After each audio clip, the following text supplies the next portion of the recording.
I'm still a little stuffy, but it's Saturday. I have not yet filmed my NFL predictions video, and we gotta get that in, right? We gotta get that in. You guys love my predictions videos. Maybe you love them, maybe you hate them, I don't know, but they still are getting views, so I'm gonna keep doing them. I'm enjoying doing them for you guys, so that's the most important part. If you're new here, I have done every week's predictions from week 1 to now week 8. So if you enjoy this kind of sports style ramble and you want to go and watch previous weeks, by all means go and watch previous weeks and then come back. Or after you watch this week's, you can go and watch previous weeks. Anyways, if you're new, hit that subscribe button. If you're a returning subscriber, make sure you hit that like button. It is very, very important that you guys hit the like button. So I'm going to give you 3 seconds right now. 1, 2, 3 to hit that like button. And most importantly, sit back, relax, and enjoy. I do have my orange creamsicle juvie here.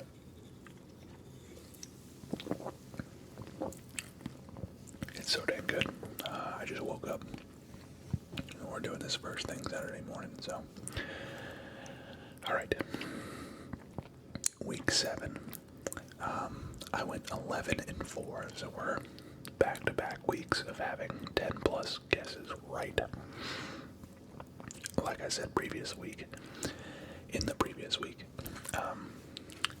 the later we get in the season, the more data we have to go off of. The more trends, obviously, you learn more and more about each team as the weeks go by, so, that being said, let's try and get double-digit picks right this week. We have a full slate this week, 16 games. There's definitely some that are easier to pick than others, and there's some that are harder to pick than others, but overall, it's going to be a fun time, so let's go ahead and get into it with the Thursday night game, and I know that it's already Saturday. I'm going to go ahead and just tell you guys I picked the Vikings. I did not expect the Rams to be this healthy. There was reports of, Puka Nakua, giving it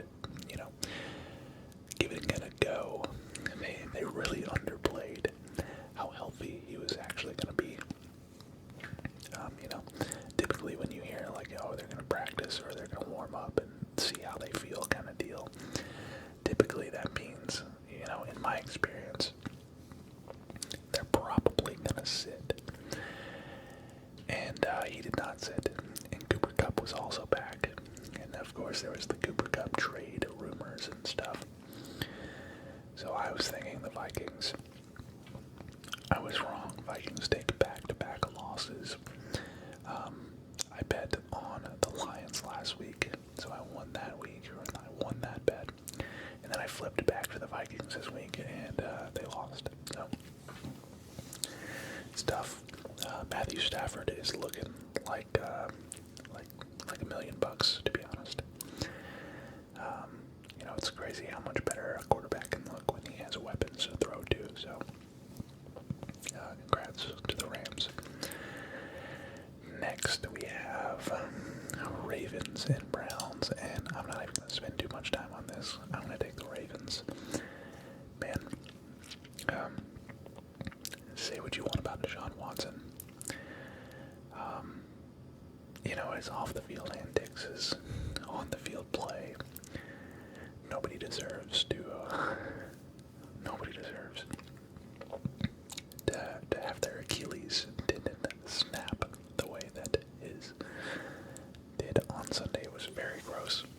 Very, very gross. I don't even know. That being said, I think Jameis Winston is getting his first start for the Browns. Who knows what that might look like. He could throw 5 touchdowns and 5 interceptions for all I know. To have one of the craziest games of all time. It's just kind of his style. Or he can throw, no touchdowns and 5 interceptions. Who knows? But I think the Ravens just have too much going on for them to lose this game. Maybe the injury to Deshaun Watson actually makes the Browns better. Probably Browns fans might actually argue that. There was a lot of Browns fans that were like cheering at the game apparently when he went down, and that's just so bush league, man.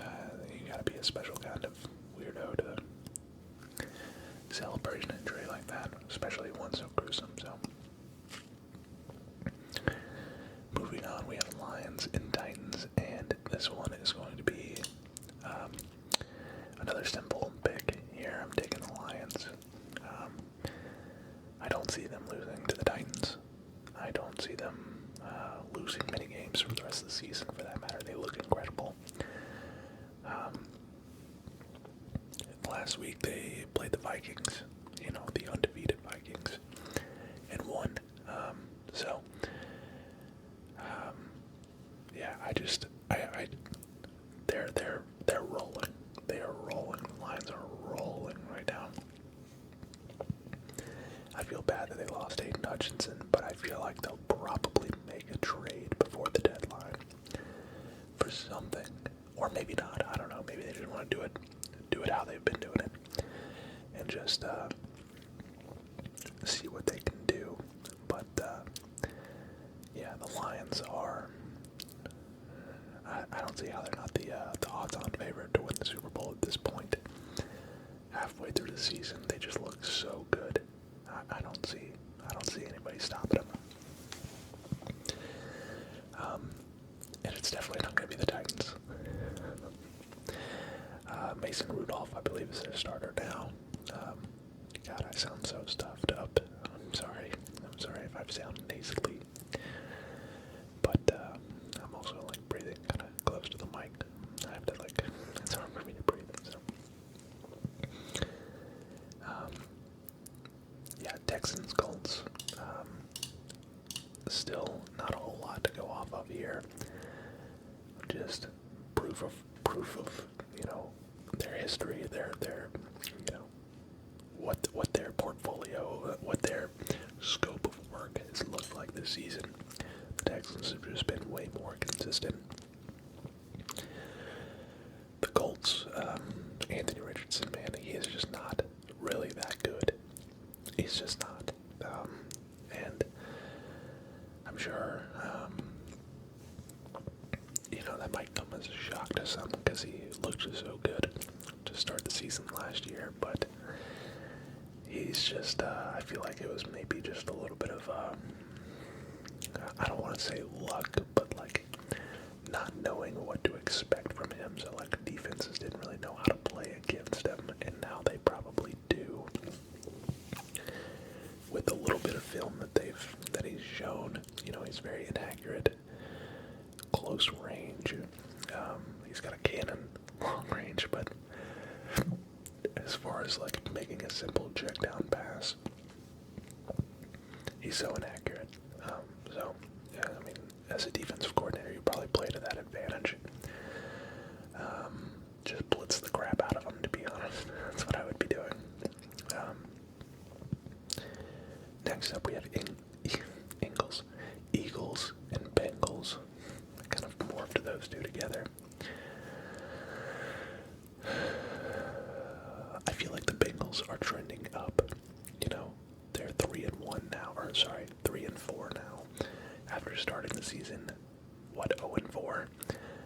The Eagles, on the other hand, are kind of still a team with a little bit of a question mark, in my opinion. I did take the Giants last week against the Eagles. That was one of my bozo picks. Just had a weird feeling, and I don't know why. Saquon was close to his career high in rushing yards, which makes sense. He's going up against the Giants. But I think I'm going to lean to the Bengals here just because of that trending up mentality. They lost the first 4 games of the season.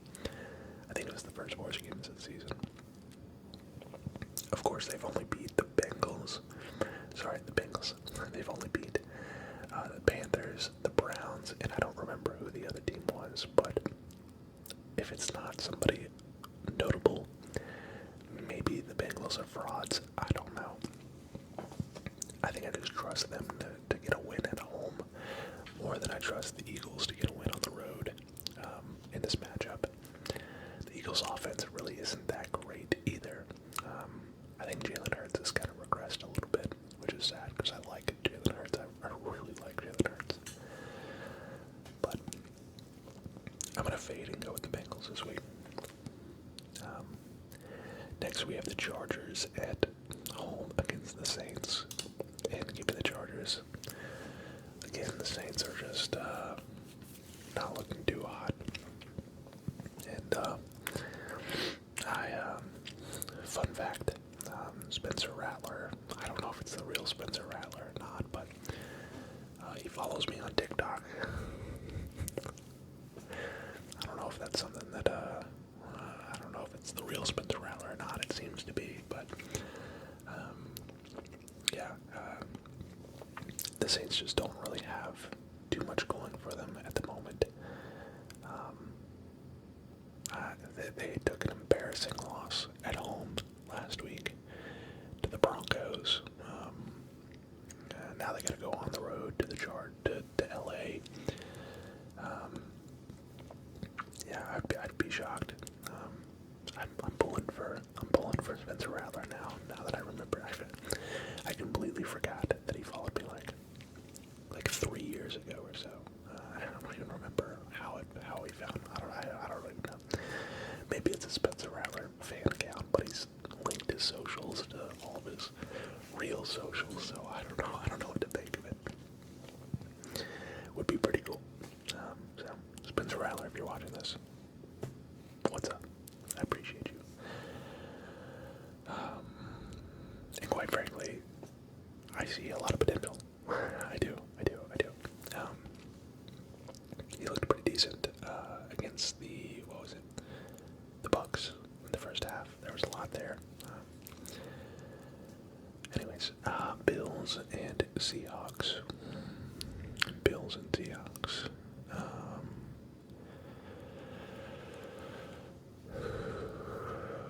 Bills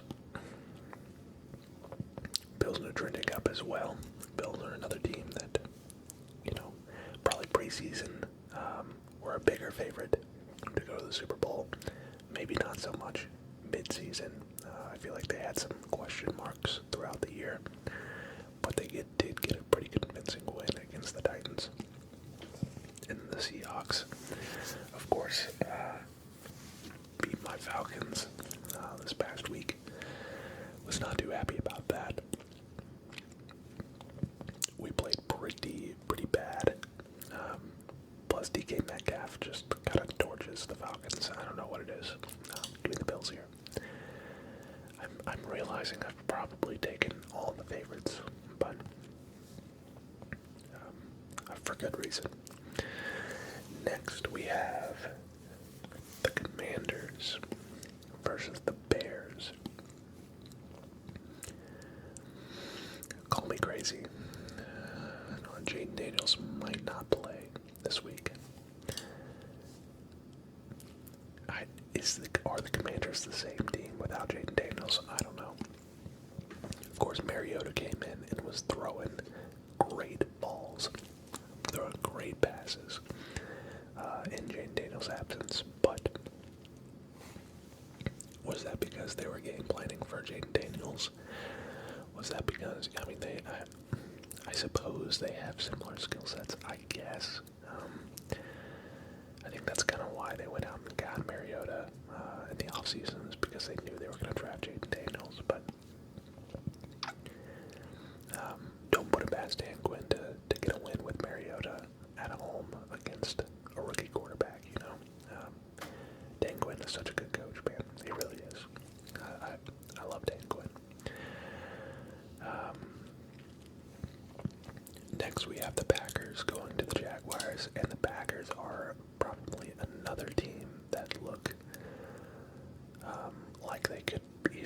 a Super Bowl, or at least, a championship game.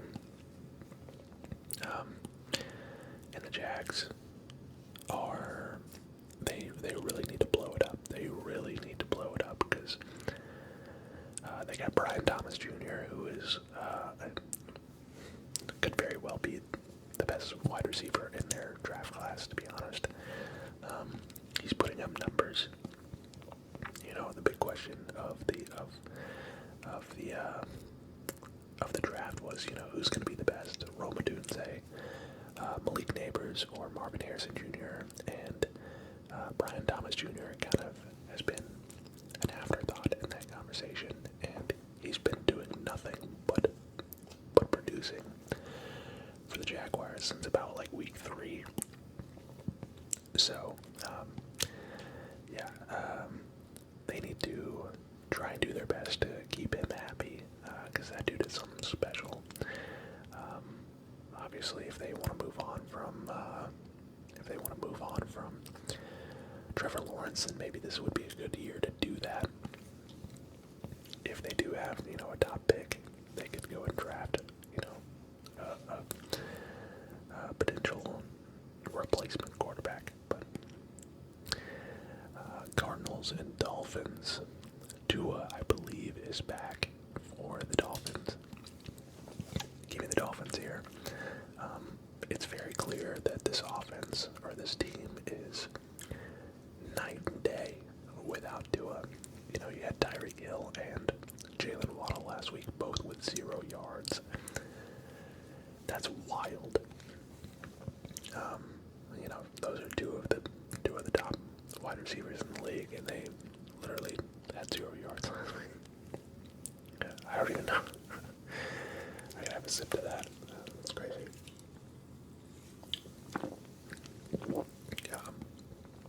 The Cardinals. I still like the Cardinals. But Call of Duty came out this week, so they don't stand a chance. Okay.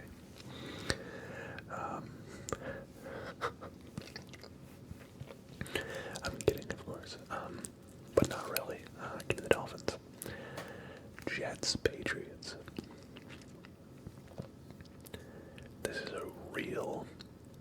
This is gut check time for the Jets. This is really gut check time for the Jets. They are 2-5. If they have any desire, any chance of making the playoffs, this is a must-win game for them. If you lose this game, you may as well just, trade. Well, they just traded for Devontae Adams, so they're in it for the long run, I guess. They're all in the season at 2-5. I didn't really understand the reason for that trade, but they are getting Hassan Reddick back this week, so that could be good. Of course, they fired Robert Saleh. Simply put, this is just a must-win situation for the Jets. It really is. It's just a must-win situation. Next, we have the Falcons going to Tampa Bay. And you guys probably saw this coming. Even the Falcons.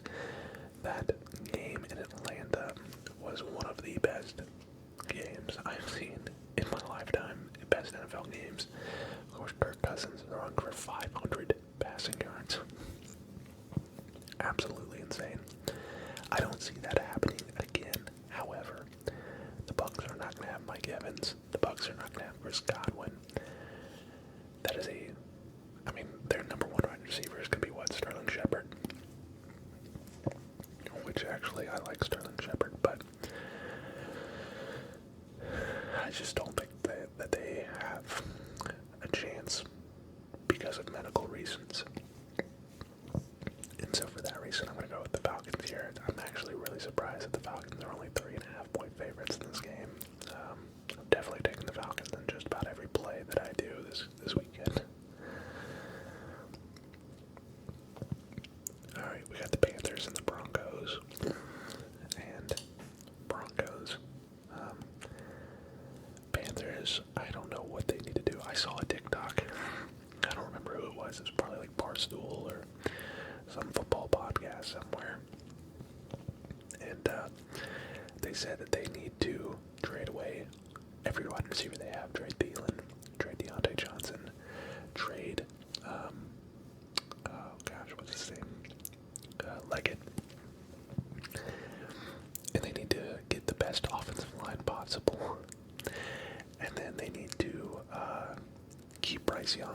they need to go and hire Army's head coach, or maybe it was Navy's head coach, and run the triple option in the NFL. I love that idea. As somebody that played in a triple option offense for, 4 years or 3 years. No, it was 4 years. The triple option is one of a kind, and I would be interested to see if it could have any kind of success in the NFL. Who knows? It would cause so many problems. Obviously, it's very unrealistic. I don't think they would ever do that, but I like that idea as somebody that played in the triple option. But give me the Broncos in this. I mean, it's just. I think it would probably be safe to assume that I'm going to pick against the Panthers every week for the rest of the year, and that's just simple. I'm just going to go ahead and click the Chiefs before I even talk about this one. The Chiefs go out and get DeAndre Hopkins, who, in my opinion, is still going to be one of the best receivers in the NFL. Yes, he's older, whatever. He's been being wasted away with Tennessee. I mean, they're just going to be that much better with DeAndre Hopkins. Of course, they had Hollywood Brown preseason, but he is out for the season, which really sucks, especially since I drafted him in my fantasy draft. That's kind of what I was hoping to get out of him, but Raiders are another team that need to just blow it up. Raiders are, I think they're actually coming off a bye week. No, they lost the Rams. They're 2-5. They actually played pretty close with the Rams. Madison had 23 carries for 92 yards. I like Kareem Hunt here, obviously, wait, no, I got that backwards. Brock Bowers had 10 catches for 93 yards. Wait, what am I talking about? I'm reading off the Rams. I'm reading off the Raiders stats against the Rams defense. I need to be reading off the opposite, which actually Matthew Stafford had 14 for 23 with 154 yards and an interception, so that's not very good. Raiders defense, they're still holding on to Max Crosby. Raiders defense is not that bad, but I don't see them beating the Chiefs. I'm sorry, I don't. Oh, this is an interesting matchup here. Cowboys going to San Francisco. Both of these teams are in shambles. They are just in shambles. Neither of these teams have had a season that they had probably hoped to have. Something tells me I should go with the Cowboys here.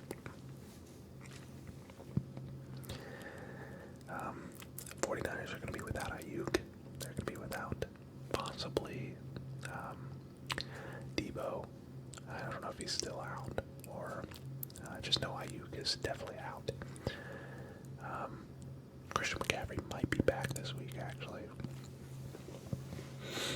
And the Cowboys have one of the worst run defenses in the NFL. You know what? I'm switching this. I'm going to go 49ers here. And then last but not least, we'll see what happens in that game, because my initial gut said Cowboys. Last but not least, we have the Giants and the Steelers, and give me the Steelers. Steelers defense is just too good. The Steelers actually, believe it or not, I'm going to put them on a pedestal here. I was wrong. I'm going to give the Steelers their flowers now. I was completely wrong about the Steelers team. We played them week 1, and we didn't give up a touchdown to the Steelers, yet we lost off of field goals, even though we scored a touchdown. Their defense is just too good, man. It is really just too freaking good to count them out of any game. But now, even after they added, they benched Justin Fields for Russell Wilson, and last week they put up 37 points.